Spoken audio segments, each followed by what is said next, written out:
A 72-year-old woman sits alone in her worn-out living room, surrounded by faded photographs and memories that span decades. Her name is Margaret Chen, and she's about to receive a phone call that will leave her speechless. But to understand why this moment is so extraordinary, we need to go back 25 years to when Margaret made a decision that everyone told her was impossible, reckless, and frankly insane. In 1999, at the age of 47, Margaret was barely keeping her head above water. She worked in the cafeteria of Lincoln Elementary School, serving up hope alongside mashed potatoes to hundreds of children every day. But Margaret carried a pain that no amount of cheerful lunch conversations could heal. 8 years earlier, her only son, Michael, had been killed in a car accident. He was just 8 years old. The grief didn't just take her child. It took her marriage, too.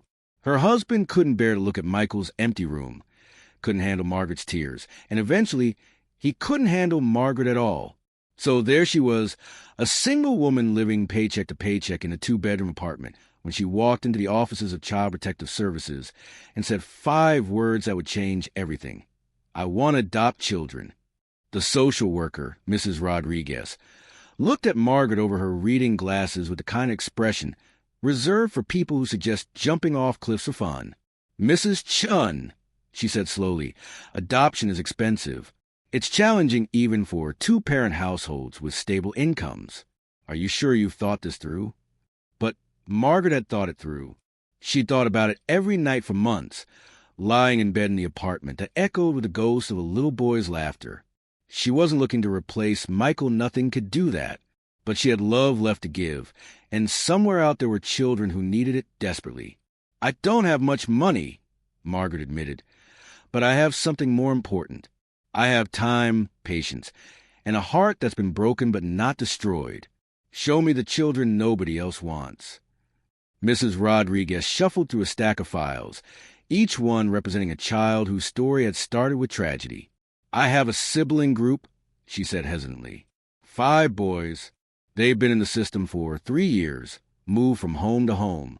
Most families can't handle 1 or 2 of them, let alone all 5, and they refuse to be separated. Tell me about them, Margaret said, leaning forward. Tommy's 12.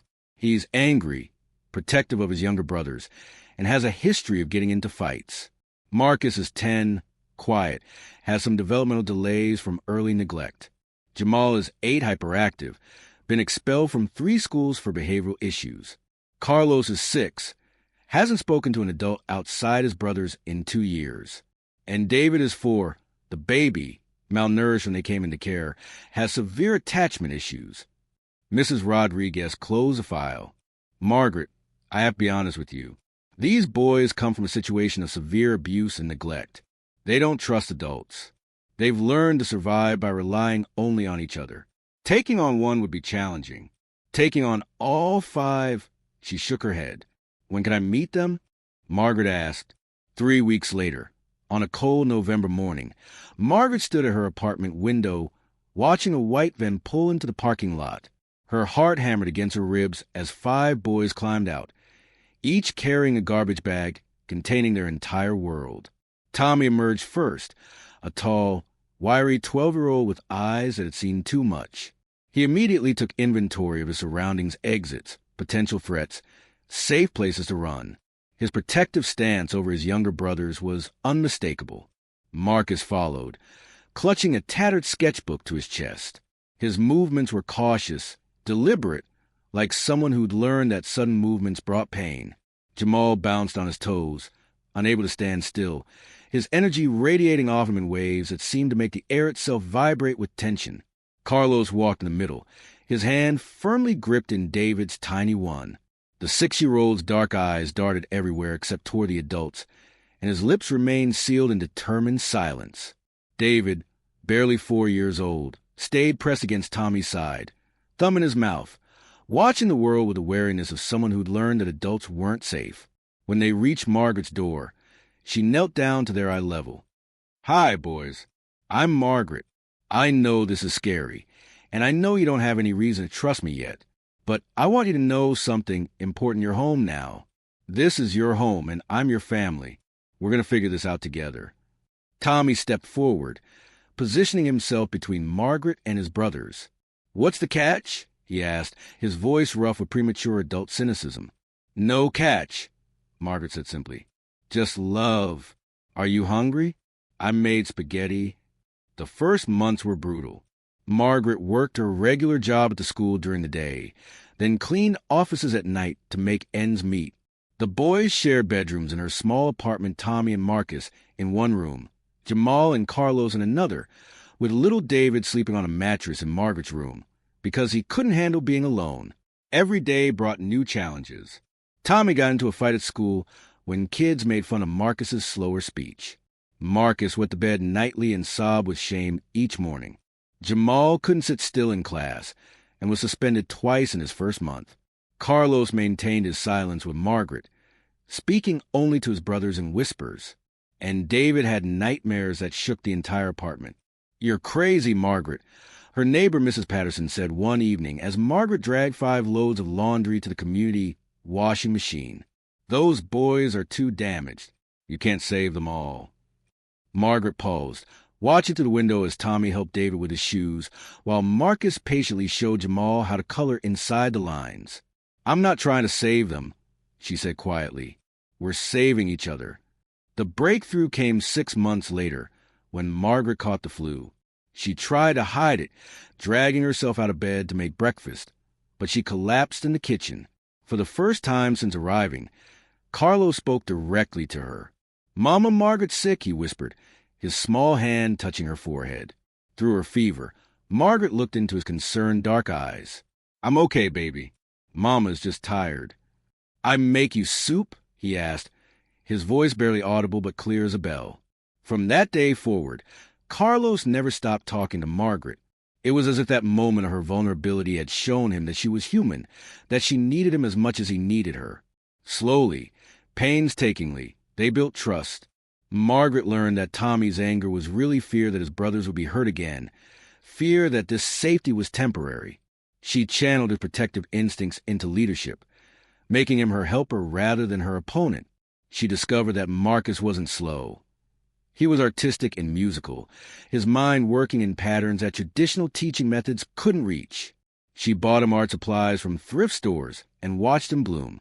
Jamal's hyperactivity transformed when she enrolled him in soccer. His excess energy found an outlet, and his natural athleticism began to shine. Carlos, once he started talking, revealed himself to be the family comedian and peacemaker, somehow able to defuse tensions with a well-timed joke or observation. And David, showered with consistent love and security, began to trust that adults could be safe. His nightmares decreased, and his bright intelligence began to emerge. They developed their own traditions. Sunday mornings meant pancakes for everyone, with each boy getting to choose one special ingredient. Bedtime stories weren't just for the little ones Margaret read to all 5 boys every night, their growing bodies somehow managing to fit together on her old couch. But it wasn't a fairy tale. The teenage years brought bigger challenges. When Tommy was 15, he was arrested for shoplifting. Margaret sat in the police station at 2 a.m., looking at her oldest son with disappointment but not surprise. "Why, Tommy?" she asked quietly. He shrugged, but she could see the shame in his eyes. "Jason said if I wanted to be part of his crew, I had to prove myself." "And what did you prove?" "That you're willing to throw away everything we've built for someone who doesn't care about you." Tommy's tough facade cracked. "What if you get tired of us, Mama? What if you decide we're too much trouble and send us back?" Margaret took his face in her hands. "Tommy, listen to me. I chose you, all of you, not because you were easy, not because you were perfect, but because you were mine. Nothing you do will make me love you less or want you less. You are my son, and that's forever." That conversation changed something in Tommy. He started seeing Margaret's love not as something he had to earn, but as something that was simply as by right of being her child. Marcus thrived in high school, his artistic talents earning him recognition, and eventually a full scholarship to art school. His pieces often featured families, groups of figures protecting and supporting each other. Jamal's athletic abilities landed him a full football scholarship to the state university. But more than his physical skills, coaches were impressed by his leadership on the field and his ability to unite teammates. Carlos discovered a gift for languages, becoming fluent in Spanish, Mandarin, and French by graduation.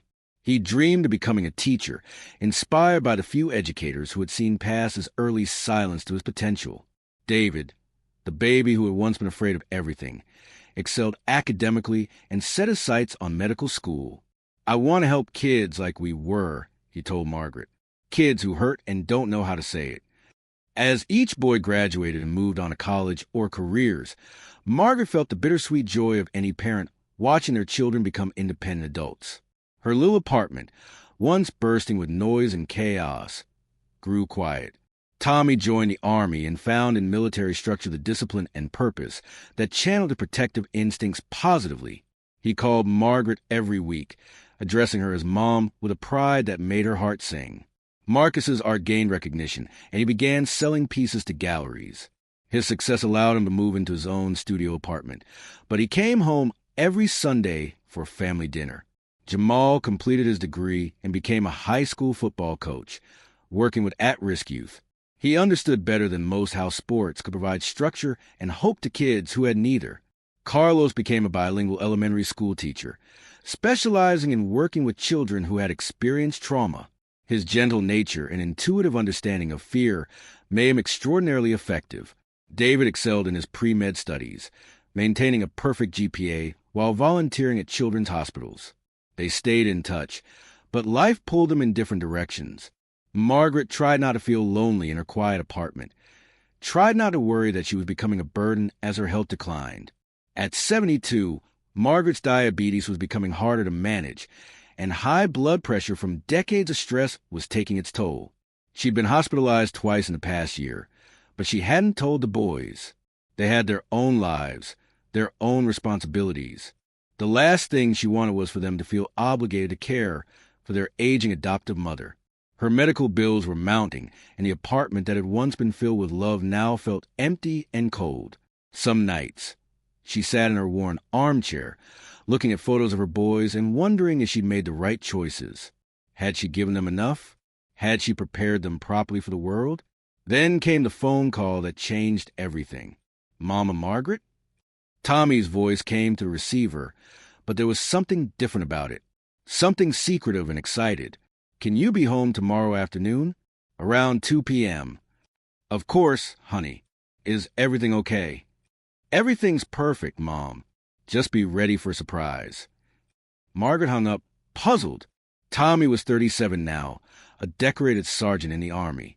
Marcus was 35, his art hanging in galleries across 3 states. Jamal was 33, coaching championship teams and married to a wonderful woman named Sarah. Carlos was 31, beloved by his students and their parents.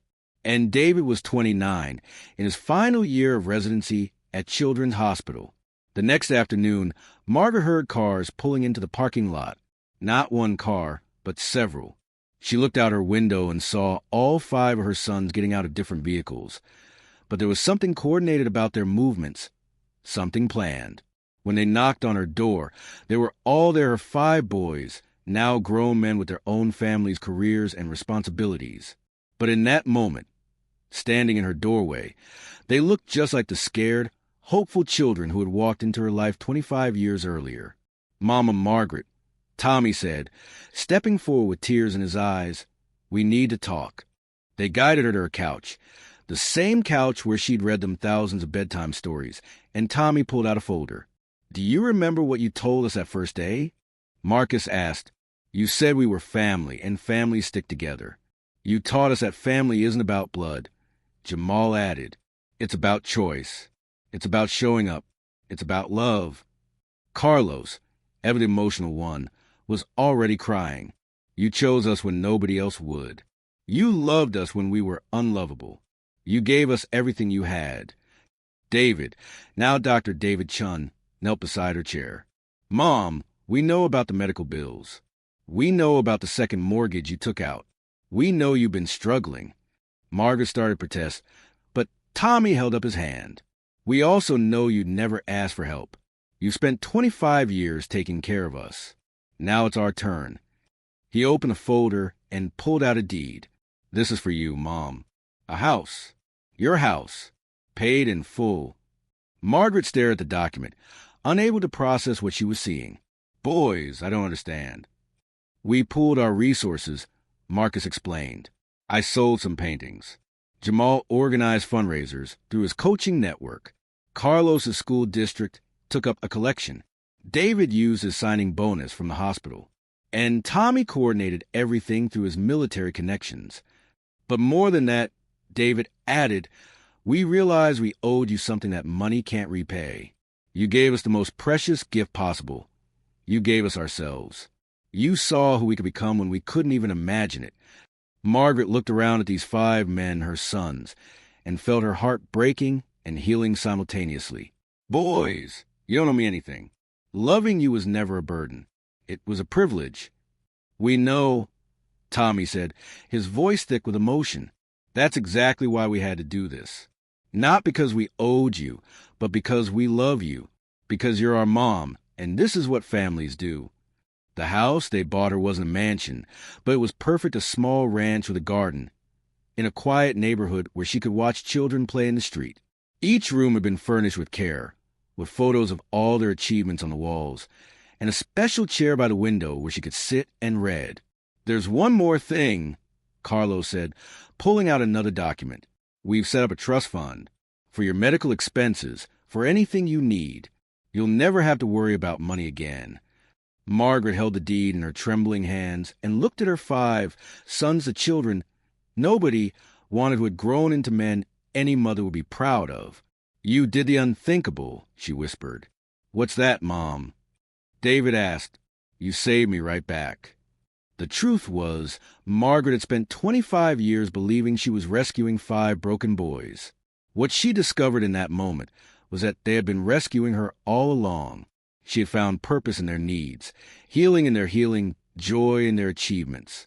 They had filled the hole left by Michael's death not by replacing him, but by expanding her heart to hold more love than she'd ever imagined possible.